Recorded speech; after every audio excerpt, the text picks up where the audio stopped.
Si je te demandais quel est le point commun entre ces trois combattants, que me répondrais-tu? Si t'es un petit malin, tu pourrais me répondre que ce sont trois artistes de KO, ce avec quoi je serais d'accord avec toi, mais un point qui est beaucoup plus important qui les lie et qui se lie littéralement dans le titre de la vidéo, franchement, frérot, réfléchis 2 secondes. C'est tout simplement le fait qu'ils ont eu confiance démesurée en eux-mêmes. Ce sont trois combattants qui ont eu confiance démesurée en eux-mêmes et qui sont persuadés du fait qu'ils peuvent arrêter tout le monde. Et ça, c'est l'une des qualités les plus importantes sur Terre. Parce que ça a été prouvé à de très nombreuses reprises que lorsque tu as une confiance démesurée en toi-même, tu as tendance à mieux performer. Et c'est la raison pour laquelle on peut se demander comment faire pour développer un tel niveau de confiance, même lorsque tu n'es pas un combattant de MMA. Parce que c'est clair que ce n'est pas le même niveau de confiance qu'il te faut pour aller parler avec Clara, la caissière du Carrefour, que de rentrer dans un octogone fermé en face d'un homme qui veut prendre ta tête, entouré de 20 000 personnes qui sont en train de crier et d'être convaincu que tu vas mettre KO cet homme en moins de 3 minutes. Yo tout le monde, ici Aliou de la Zone et on se retrouve dans un deuxième édito dans lequel je vais vous expliquer comment développer une confiance du niveau d'un combattant de MMA. Je voulais profiter de cela tout simplement pour vous remercier de vos retours par rapport au premier édito que j'avais fait. J'ai vu que ça vous a vraiment beaucoup plu et du coup c'est la raison pour laquelle aujourd'hui on se retrouve dans le deuxième épisode. Du coup si c'est un concept que tu aimes bien, like, commente, partage et n'oublie pas de t'abonner à la zone. Et pour commencer cette vidéo, je pense qu'un truc essentiel à faire serait de poser une bonne base et d'expliquer pourquoi est-ce que pour commencer on n'a pas une très grande confiance en nous de base. Pour le coup, je pense que ça pourrait être intéressant que je te donne mon expérience personnelle. Comme je l'avais dit dans la dernière vidéo, moi j'ai jamais vraiment été une personne qui avait une très grande confiance en moi. Surtout au collège, on s'est vraiment beaucoup foutu de ma gueule par rapport au fait que j'étais quelqu'un de très mince, par rapport au fait que j'étais assez timide, par rapport au fait que j'osais pas parler aux filles et que je ne parlais pas vraiment beaucoup en public. Je n'avais vraiment pas d'assurance, je n'osais pas parler en public, j'avais honte et j'étais très gêné lorsque je parlais devant les gens. Du coup, devant les gens, lorsqu'ils allaient se foutre de ma gueule et tout, j'allais juste rigoler en public, mais lorsque j'allais rentrer chez moi et que le silence allait commencer à s'installer, là j'allais commencer à avoir très mal et là j'allais vraiment me sentir très mal dans ma peau. Et c'est donc pendant ces périodes-là que lorsque j'allais rentrer chez moi, j'allais partir sur YouTube et rechercher des vidéos avec des titres bien clichés comme comment devenir confiant comme Conor McGregor, comment marcher avec confiance, comment s'habiller comme un mal alpha, tu vois, tout ce genre de vidéos. Et à chaque fois, les gars, je vous promets, jusqu'à présent, j'ai la haine. J'allais tout le temps tomber sur des gars qui allaient venir pendant 2-3 minutes et m'expliquer que ouais, si t'as pas confiance en toi, lorsque tu marches, tu dois bomber le torse et tu dois porter des vestes en cuir parce que ça fait mal alpha.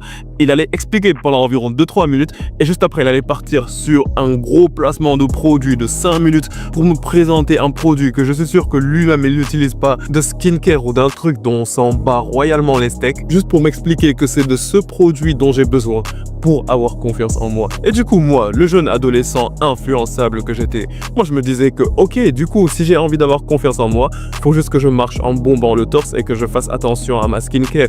Du coup, j'ai commencé à le faire et spoiler alerte les gars, ça n'a absolument rien changé. J'avais encore aussi peu de confiance en moi, voire moins de confiance en moi qu'au début.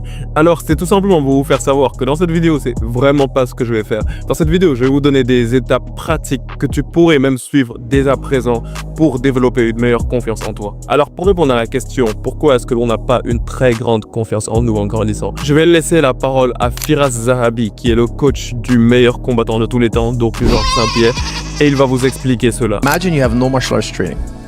None. Take everything you've learned, throw it away. Okay. Take away all your physical training. Okay. You walk into a room full of people. How do you feel psychologically? A little insecure. Insecure. Yeah. Insecure. Yeah. That's how regular people feel. Yeah. Most people, I should say, most. They never train in their life. They're unskilled to deal with a situation that might occur. Could occur at any moment. Comme il l'a si bien expliqué, le manque de confiance que tu as en toi, il est très souvent lié à un manque d'accomplissement. Que ce soit lié au fait que tu ne pratiques pas particulièrement un art martial ou même juste en général que tu ne fais pas grand chose de ta vie. Parce que bien évidemment, si tu passes ta journée à être couché dans ton lit, à scroller sur TikTok et à manger des shits, quelle confiance est-ce que tu veux avoir en toi? C'est juste pas possible. Alors ça, c'est vraiment la raison pour laquelle tu n'as pas une très grande confiance en toi.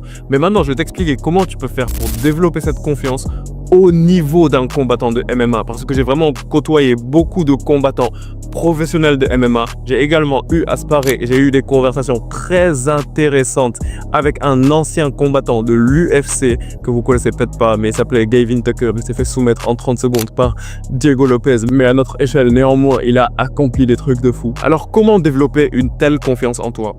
Le premier truc que j'ai envie de te préciser, c'est que personne n'a confiance en lui à 100%. La raison pour laquelle je dis ça, c'est que la confiance que tu vas avoir en toi, elle va dépendre quand même du contexte dans lequel tu es. Parce que si je devais appeler Mike Tyson aujourd'hui chez moi et qu'il parie toute sa fortune sur un jeu de Fortnite, lui contre moi, il n'aurait pas du tout confiance en lui. Là, il serait pétrifié et tout.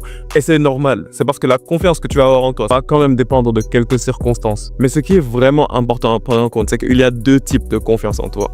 La confiance extrinsèque et la confiance intrinsèque. Je vais commencer par t'expliquer la confiance extrinsèque parce que c'est celle dont on parle le plus sur les réseaux sociaux, que ce soit YouTube, Instagram, TikTok ou quoi que ce soit. La confiance extrinsèque, je dirais que c'est la fausse confiance en toi. Donc, c'est la confiance en toi que les influenceuses TikTok vont t'enseigner, quoi. C'est le fait de te poser devant un miroir et de dire « Je suis fort, je suis quelqu'un de beau, je mérite les meilleures choses, je suis incroyable et tout. » Ça, c'est la confiance extrinsèque. Ça va te faire te sentir bien pendant 2-3 secondes. Lorsque tu vas sortir de chez toi, tu vas te rappeler que tout ce que tu as dit, ça ne servait absolument à rien et que ta vie ne va pas du tout changer, que tu n'as pas gagné 1% de confiance en toi. C'est un petit peu comme si tu prenais un mec, il n'a jamais pratiqué de sport de combat et que tu le hype de fou, que tu es en mode ouais, t'es le meilleur combattant de tous les temps, tu peux tous les battre et tout, et que tu le mets dans l'octogone contre un Khabib. Bien évidemment qu'il ne va même pas avoir confiance en lui lorsqu'il va entrer dans l'octogone parce que les mots, ils ont leurs limites. Et c'est la raison pour laquelle la confiance la plus importante à construire, c'est la confiance intrinsèque en toi. Et la raison pour laquelle toutes les influenceuses TikTok et genre toutes ces chaînes YouTube, ils t'apprennent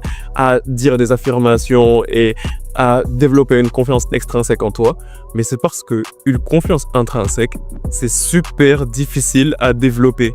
Parce que la seule façon dont tu peux développer une confiance intrinsèque, c'est en travaillant dur, en venant chaque jour à l'entraînement, en te la tuant, en te défonçant matin, midi, soir à l'entraînement, en étant une personne super disciplinée. Il n'y a que en faisant ça que tu peux développer une confiance intrinsèque. C'est la raison pour laquelle lorsque tu demandes à Ilia Topuria, qui est connu comme étant l'un des combattants les plus confiants, les plus arrogants possibles, lorsque tu lui demandes est-ce qu'il pense qu'il est imbattable, il te dit très clairement que non. Selon lui, il n'est pas imbattable parce qu'il connaît ses forces et il connaît ses faiblesses. Mais c'est vraiment parce qu'il connaît ses forces et qu'il connaît ses faiblesses qu'il est en mesure de travailler et de s'améliorer jour après jour pour devenir le meilleur combattant du monde. Et la preuve en est qu'à l'heure actuelle, c'est le pound for pound numéro 1, du coup le meilleur combattant du monde. Et là, c'est vraiment la raison pour laquelle je te dis que tous les combattants de MMA que tu vois, ils ont une confiance intrinsèque en eux parce qu'ils savent à quel point ils ont galéré avant de rentrer dans un octogone. Mais maintenant, ce qui va faire la différence entre les combattants bons et les champions / légendes, ça va tout simplement être le fait de combiner ces deux confiances. Parce que si tu es un combattant qui a juste une confiance intrinsèque en toi, genre tu sais à quel point tu travailles dur et tout, là, en fait, tu vas être un très bon combattant. Et majoritairement, si on regarde ton style de comportement, tu vas être une personne humble, tu vois, parce que tu sais à quel point tu travailles dur, mais tu n'as pas besoin d'en parler ni quoi que ce soit, tu le sais, tu le gardes pour toi. Maintenant, si tu es une personne qui n'a que de la confiance extrinsèque en toi et aucune confiance intrinsèque, ça veut dire que là, tu es juste quelqu'un d'arrogant. Là, ça veut dire que tu n'as absolument pas mis le travail, mais tu es juste là à dire « Ouais, je suis le meilleur combattant de tous les temps ». Dès que tu vas rentrer dans l'octogone, tu vas faire fumer facilement. Mais maintenant, ce qui va vraiment faire la différence, c'est que si tu es quelqu'un qui a les deux en même temps, c'est-à-dire si tu as une confiance intrinsèque en toi et une confiance extrinsèque en toi, ça veut dire que tu sais à quel point tu as travaillé dur et tu n'as pas peur de le dire. Tu sais à quel point tu as charbonné et tu te poses chaque jour devant le miroir et tu dis que je suis le meilleur. Tu affirmes cela. Ça va juste te renforcer ta confiance. Ça va te faire te rappeler à quel point tu es quelqu'un de grand. Ça va faire te rappeler à quel point personne ne peut t'arrêter. Et c'est vraiment bien parce que le truc, c'est que si tu n'as que de la confiance intrinsèque, si tu sais juste que tu es bon, mais que tu ne te le rappelles jamais ou bien que personne ne te le rappelle, tu peux juste oublier. Le cerveau humain, il peut tellement être ton ennemi parfois. Si tu n'as pas tendance à juste te poser et de te rappeler à quel point tu es quelqu'un de fort, il se peut que quand tu rentres dans l'octogone et que le combat commence à devenir difficile et que ton adversaire il commence à avoir un petit peu de succès, il se peut que ton cerveau il ait juste envie d'abandonner pour que tu puisses revenir plus fort une autre fois. Mais si tu es quelqu'un qui a vraiment une super grande confiance extrinsèque et que tu restes là chaque jour à te dire je suis le meilleur combattant de tous les temps, personne ne peut me battre, personne ne peut me battre, tu vas finir par y croire toi-même. Et au moment où tu vas être en difficulté, ton cerveau il va automatiquement se dire non mais je peux pas perdre, je suis le meilleur combattant de tous les temps. Et tu vas y aller beaucoup plus fort. Et donc c'est vraiment la raison pour laquelle ces deux compétences elles sont super importantes à avoir.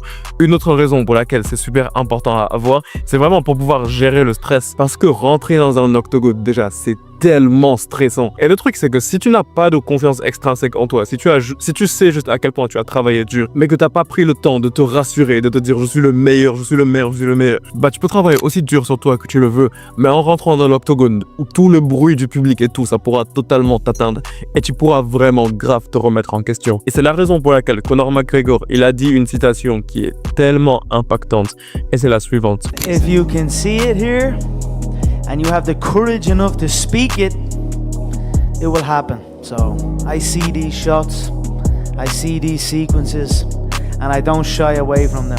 A lot of times people believe in certain things, but they keep to themselves. They don't put it out there. You truly believe in it. If you become vocal with it, you are creating that law of attraction and it will become reality. I knew he would overextend and I knew I'd catch him. So Mystic Mac strikes again.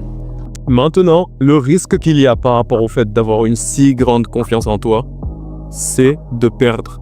Parce que le problème, c'est que si tu sais à quel point tu es un combattant qui est phénoménal et que tu te rassures chaque jour en te disant que tu es incapable de perdre, si tu perds, ton cerveau, il peut bugger et tu ne peux plus du tout comprendre ce qui s'est passé et ça peut détruire toute la confiance que tu avais construite en toi-même. C'est la raison pour laquelle, lorsque tu regardes un combat